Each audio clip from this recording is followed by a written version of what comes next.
Hi guys, thanks for tuning in to another video on ForgottenWeapons.com. I'm Ian McCollum, and today we're going to take a look at a Toolroom in the white prototype Walther Sport Pistol.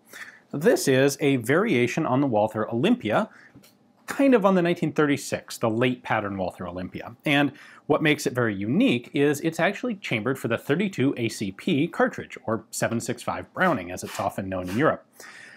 And the rationale behind this was Walther attempting an experiment to expand their market and create some cool new products to broaden what they could offer to the competitive shooting community. Now, if you haven't participated in old-style competitive pistol shooting, there are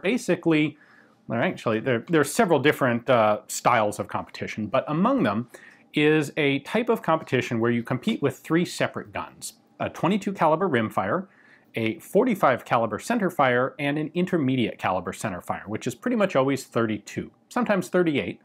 In the US, typically it's done with 22, 38 special, and 45 auto. In Europe, 32 ACP was looking like a very interesting cartridge for this mid-range competitive shooting.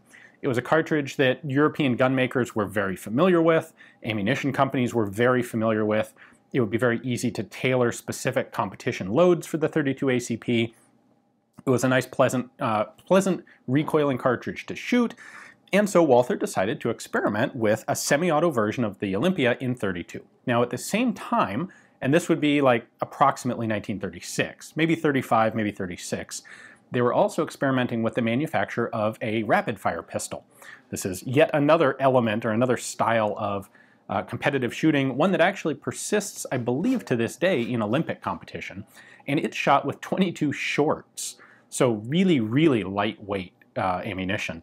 And to make the 22 short rapid-fire version of the Olympia, they took the standard gun and remade the slide out of an aluminum alloy so that it weighed less, so that it could be cycled by a very low-power 22 short cartridge. Well, on the 32, they pretty much did the opposite. They took the standard Olympia, they scaled up the barrel, obviously, and then they actually added mass to the slide, left it steel and added mass so that it could remain a simple blowback pistol and cycle properly and safely with 32 ACP.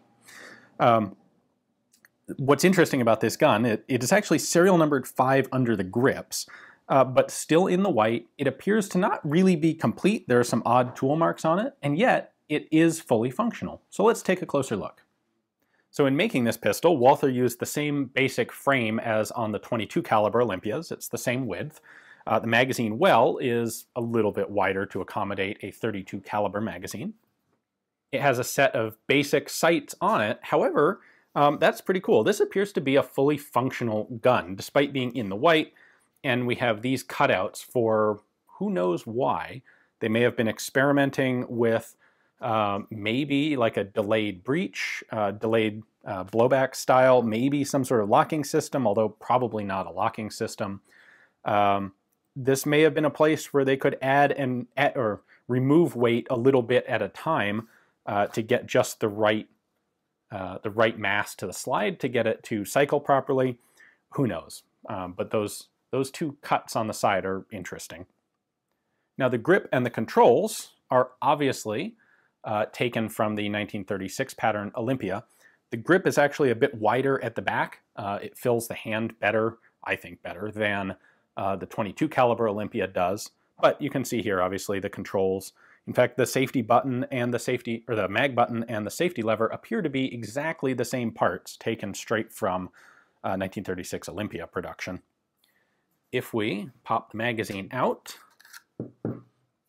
I am pretty sure that this is, in fact, a Walther police pistol, a PP magazine, that they have added a wooden floor plate to, because that would have been a magazine they were already producing, chambered for 32 ACP, no need to redesign anything or create anything new.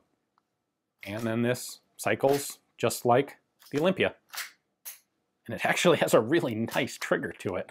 For a Toolroom prototype, man, that's slick. I bet this was a totally fireable gun. Yeah, it's a nice piece. I'm actually quite impressed. This isn't like a typically what you find with a Toolroom gun. In fact, a Toolroom gun also typically wouldn't have features like complete sights, and it also wouldn't normally have attachments like this, This is Walther's specific setup for barrel weights. So you can see it over here as well. This particular one also has a cutout. This is a 1936 22 caliber Olympia. This one also has a cutout on the barrel for these weights, but then this was a standard attachment point for barrel weights on all of the Olympias, all the 1936 Olympias, and they copied that on this prototype 32. I really have to say, in handling this thing, it handles really nicely. I really like the feel of this in the hand. It points nicely.